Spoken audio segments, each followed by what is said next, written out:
আওয়ামী লীগের সময়ে যে টাকা পয়সাগুলো লুটপাট করছে, ওই টাকা এখন ইনভেস্ট করতেছে, ডাকাতদের পিছনে ইনভেস্ট করতেছে।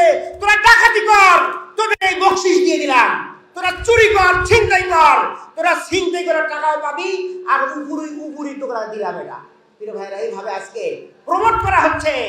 আমরা ওই সকল ধান্দাবাজদেরকে, আমাদের সমাজের ভিতরে লুকিয়ে থাকা ওই ফ্যাসিস্টদের, দুষ্কৃতীদেরকে খুঁজে বের করে আইনের আওতায় নিয়ে আসতে হবে। যারা ওই সময় ক্ষমতায় ছিল, ওই ফ্যাসিজম ঢাকাকে নয় দিল্লির আনুগত্য করত। আজকে আবার তারা বিভিন্ন পায়তারা করতেছে। তারা কোনোভাবে রিফাইন্ড আওয়ামী লীগ করবে।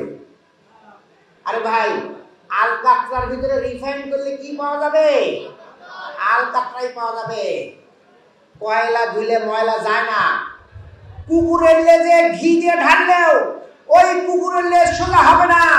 ওই আওয়ামী লীগ জীবনেও এই বাংলাদেশের মানুষের জন্য কাজ করবে না।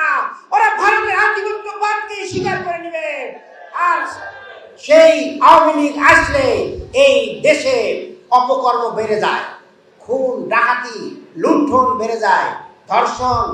বলেন জাহাঙ্গীরনগর বিশ্ববিদ্যালয়ে ধর্ষণের সেঞ্চুরি হয়েছে।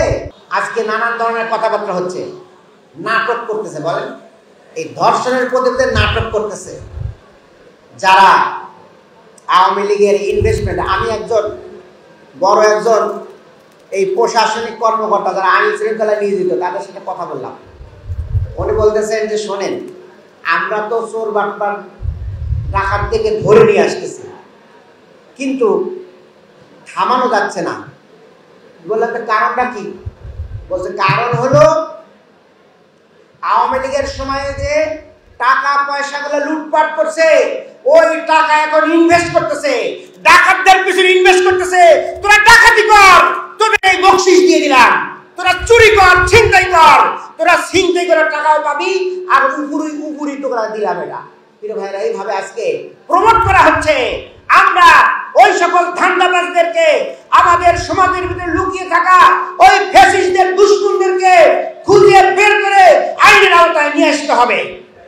প্রিয় ভাইরা, আসুন, আগামী দিনে সময় আসতেছে, আগামী দিনে আপনাদের হাতেই ক্ষমতা আসতেছে।